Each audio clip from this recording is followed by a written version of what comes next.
I didn't win the board challenge, but I did end up getting that haircut that was promised.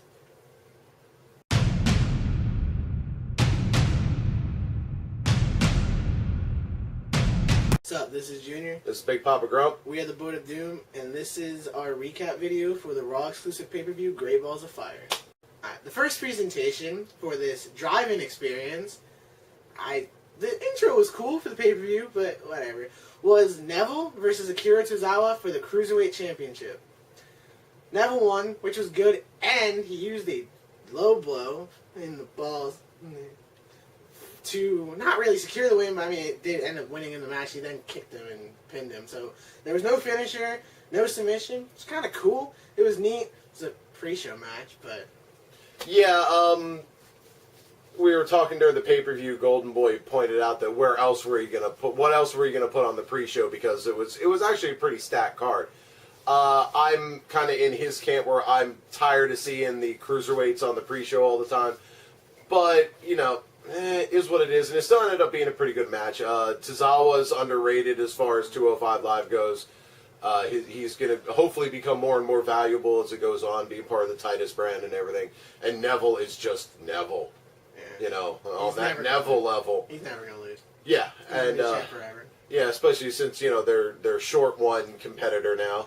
I'll cover that. I'm going to do a wrestling recap this week, and we'll talk about Aries a little bit. Next up was probably the least hyped and worst built-up match of the card, which is Bray Wyatt, Seth Rollins, which ended up being actually a pretty good match. They told a decent story. But yeah, Bray gets the win. I can start picking Bray Wyatt again, because my thing is, until Bray wins a pay-per-view, I don't pick him, and then I pick him, and then he loses, and then I don't pick him until he wins another one, and so I usually get 6 months worth of goodness there.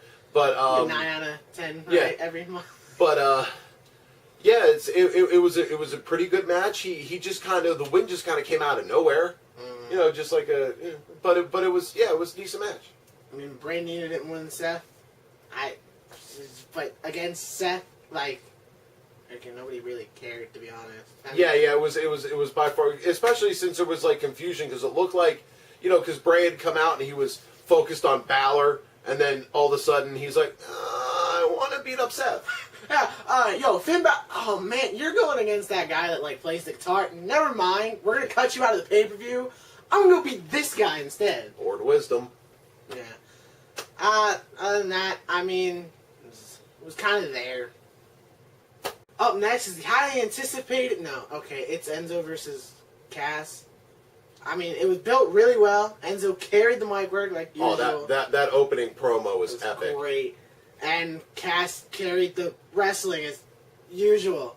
Cass goes over as very, very expected, which it would have been cool to see Enzo, like, barely win, but they killed the feud, which I guess, I mean, they might build it more, but right now it looks like it can just end and Cass can be like, I'm going to go do this, he's just going to die.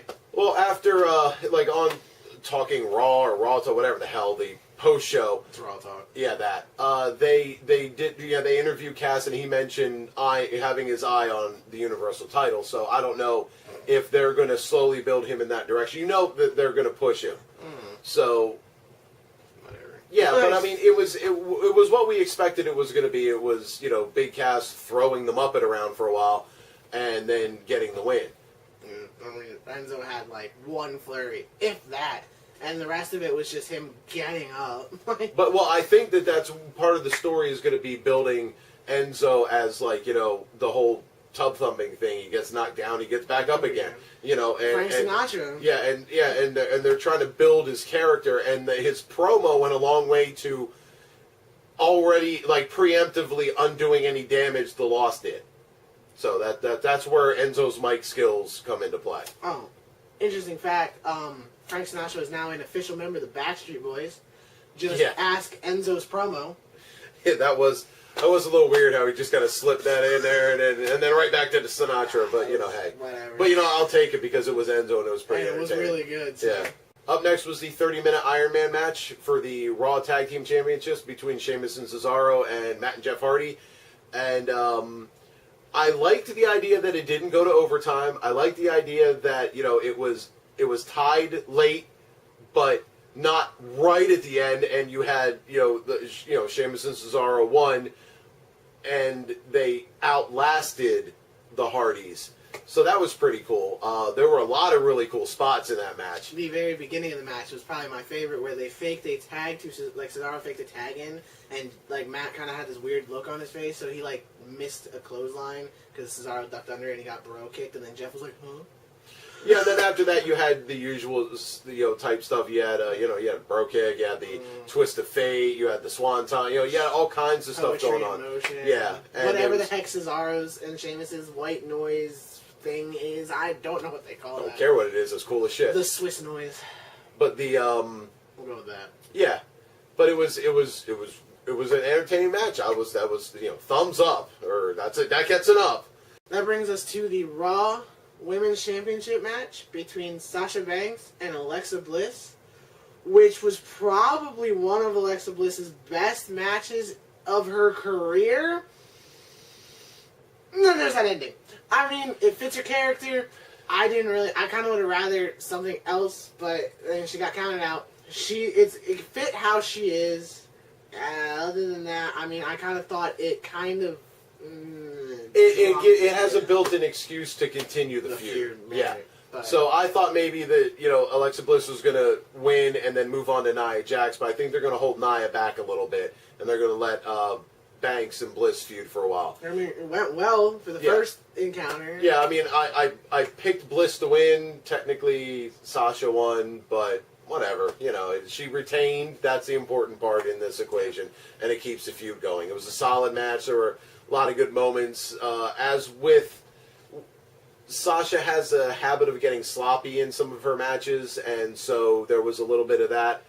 But overall, it was an entertaining match, and there were no real big screw-ups like there was with that 3 count in the Hardy-Cesaro match, but we're not going to talk about that again. You suck, ref, you suck. Yeah, that was fine. Then you had the Intercontinental Championship match between Dean Ambrose and the champion, The Miz, and his entourage, with biker Bo Dallas. Oh my god, he's Magic Mike! But they, Miz retains. Miz gets the win off a distraction, as per usual. The usual shenanigans happening with Maurice, which I'm fine with. I would have liked to have seen more just outside, pointing and yelling type distractions from the entourage to distract Dean. I don't like it when the entourage gets physical, because it's just... We had way too much of that with J&J Security, that it just bugs me all the time now, because they were always involved in the matches. If they had kept it to just catching his, what the heck do they call it, the wacky line? I don't know what they call it now. I'm going to call it the wacky line, where he does his bounce in between the rope clothesline. They caught him, and they pulled him out so that he couldn't finish the clothesline. Like, I don't mind stuff like that, but then, like, Bo Dallas actually punching him was kind of like, okay. Yeah, I did like Bo Dallas constantly marching around the outside of the ring like someone just like crapped on his lawn. It was just funny. He was just like the whole time. It was great. And then Curtis Axel sitting there like, I want that belt. It's like my dad's belt. Can I have that belt, please? I used to have that belt. I missed that belt. I was a Paul Heyman guy. What happened? We've been asking that for 3 years. Poor Curtis Axel. That brings us to the ambulance match between Roman Reigns, Mr. Boo Bird himself, and Braun Strowman, Mr. Cheerbird. Yeah, their roles are definitely reversed as far as the fans are concerned. Not supposed to have that happen. Braun won, which was okay. I like the way he won too, because it wasn't like super decisive. It was like Roman's mistake. Came flying out of which he did all match, just flew off the camera. Yeah, that was great. It was just random parts. There are a few people on the roster who sell as well as Roman Reigns right now. Like taking bumps, and he's gotten. We were talking about it during the match. He's gotten way better with his facial expressions in match and in conveying his character. Overall, the match was what you would expect from Strowman. I mean, we've seen everything with those two before, but the ambulance match gimmick actually worked for them this time. I was leery about it going in. I wasn't super hyped. But yeah, it turned out to be a pretty good match, and it was fun to watch. The ending was cool. And then there were a little bit of activity after the match. Roman decided that he wanted to play Baron Corbin's hand and try to murder Braun Strowman. That's 187 right there. And he backed the ambulance into a semi-truck, like just a parked semi-truck. At medium-high speed. Yeah, and while they were trying to pry the door open with Jamie Noble getting his own chant for the crowd, that was cool. They had a little match for some stupid reason that made no sense because they had it off to the side, and then they cut it off, and you just hear a bell ring, and then Slater. Yeah, you had Heath Slater versus Kurt Hawkins happen impromptu. Both guys look confused at like in character, like they were like because they're kind of paying attention to what's going, like they know what's going on backstage, and then they cut back to Kurt Angle and Jamie Noble and like trying to yell at the firemen to get the jaws of life and all that, and all of a sudden you hear the bell ring and you hear JoJo announce Heath Slater. No music, you know, but Heath Slater apparently won, so good on you. You kind of got a pay-per-view win. Yeah, his push is real. Yeah, somebody's going to have to do some research to find out when Heath Slater's last solo pay-per-view win was. But yeah, that was weird. But I did like the angle of like Roman Reigns attempting to murder Braun Strowman, and Braun Strowman getting up several times and kind of walking away after many attempts. I just wanted Roman. Somebody pointed out on Twitter to come with a different ambulance and run him over as he was limping away. He's like, you got like a fleet of ambulances outside just in case he doesn't get the job done the first time. Oh man! It's like I wonder if it was like a professional. He got like Dean driving one, Seth driving the other. And then just for some reason... Oh, that's how you reunite the Shield. Cassius Ohno driving another one. Oh, no. Poor Chris Hero. Then we get to the Universal Championship match between Brock Lesnar and Samoa Joe, which was... He's walking away, and we're going to get to that. It was a really good match. Lesnar, gets jumped before the bell. Samoa Joe puts him through a table before the bell even rings. He gets suplexed a bunch of times, but Joe just kept kind of getting up again, lots of attempts at the coquina clutch and not happening. So there was a lot going on in that match, and it was building towards something, and then all of a sudden, one F5 and it's over. 7 moves, by the way. Brock Lesnar pulled out 7 offensive. Whoa! There were a bunch of kicks and moves. Well, okay, but like actual moves, he had 8 because I forgot about the side. But it was a really well told story, and then the ending was just too abrupt, too sudden. Yeah. Joe still comes out of it looking dangerous. It played out like Joe just made one mistake and Brock capitalized on it. So it wasn't your typical Brock being dominant. Brock wasn't no-selling anything. He was, obviously recovering because he's Brock, freaking Lesnar. But, like I said, it was a good match up until the very end. I did not like the fast ending. It bothered me. It would have almost been okay. I know this would have made a little bit less sense, but if he kicked out of one, maybe he suplexed him again and then hit him again, because it just kind of seemed like Joe just was like, eh. Yeah, like one serious offensive move and it was over. Yeah, that's why I was like, if he had kicked out and then he was still recovering and Brock maybe suplexed or he hit one and he rolled out of the ring or something, then when he got back in, he tried to do something else and got hit by another one. I almost would have rather him get hit by 2 because it would have made him look even stronger. Because he came out and he made Brock look vulnerable, kind of like Goldberg did, except Goldberg won. Yeah, but unless they're building, like, the first step is Joe, I guess the first step would have been Goldberg, and then step 2 is Joe, where they're building towards, the playbook is out on Brock Lesnar and how you beat him. And like, over the course of the next handful of matches, assuming that Reigns doesn't win at SummerSlam, that they build to whoever's going to dethrone him, maybe like kind of puts together a bunch of stuff, or whoever. No, I think if they're building towards like the Rumble or something, whoever gets him there, or at WrestleMania if it's not Roman Reigns. That's what you do. They the book is out. It's like, I've watched all these matches. I know how to beat you, and he does. But whoever he is, if the plan was Brock champ at WrestleMania, I know it's supposed to be Roman Brock, but they're gonna change that. A good way to do this is have all these people come up that are like big dog. Okay, they're like Roman Reigns, big dogs, and try to beat him. It doesn't work. You might even be able to throw Cena at him if you want, because he's a free agent. And then have because SmackDown won the last Royal Rumble, have Braun win this Rumble, because as long as he's still on Raw throughout this theory, have him go after Lesnar, and that's where you dethrone him, and that's who dethrones him. That would be I would think that. You know, I picked Brock to win, but I wanted to see Joe win. I thought it would have been an incredible story, and you could have still had Roman in the match, and you could have had a triple threat at SummerSlam. But yeah, I mean, I had a feeling Joe was never the long-term plan. It's either got to be Braun or Roman. I think all of this feud with Braun and Roman is leading up to Brock.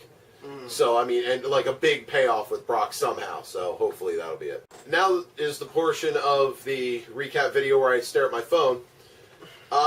We had a 5-way tie for the for the win on this one. Myself, the Wife of Doom, Golden Boy, CJ Truth, and Uppercut all had 6. Big Shez had 5. Junior and Little Doom Doom got 4 right, which brings the total standings up to Wife of Doom is still in the lead with 26 points and the Blue Turtle Shell. Big Papa Grump, me, and CJ Truth with 24 points. Uppercut and Golden Boy 23. Big Shez 21. Junior 17. Doom Doom 13. So, yeah, that was that. That certainly was a pay-per-view. It was overall it was a good pay-per-view with a lousy ending. Not the lousy ending that like leaves you with a really bad taste in your mouth because it's like, oh, that was so cheap. It was just, oh, I would have liked to have seen more of that, which I guess is maybe the point is like, you know, they left you wanting to see more Joe versus Brock. So I think they still made Joe out to be a monster in the end, and that was what was important. He was still kind of protected in that finish because after the 3 count and Lesnar got up and rolled out, Joe was kind of up on all fours staring at him, so it didn't put him out. It just put him down for 3. But, you know, one of those, if it had been a 5 count, I'd have kicked out. But if you gave me a 10 count, like boxing, if the referee from Sheamus and Cesaro's match would have been in this one, I'd still be in it. But yeah, so it was. But it was overall it was a good pay-per-view. I said I was actually pretty hyped for it, and it didn't disappoint. Except, like I said, the very end of that match was a lot more abrupt than I would have liked.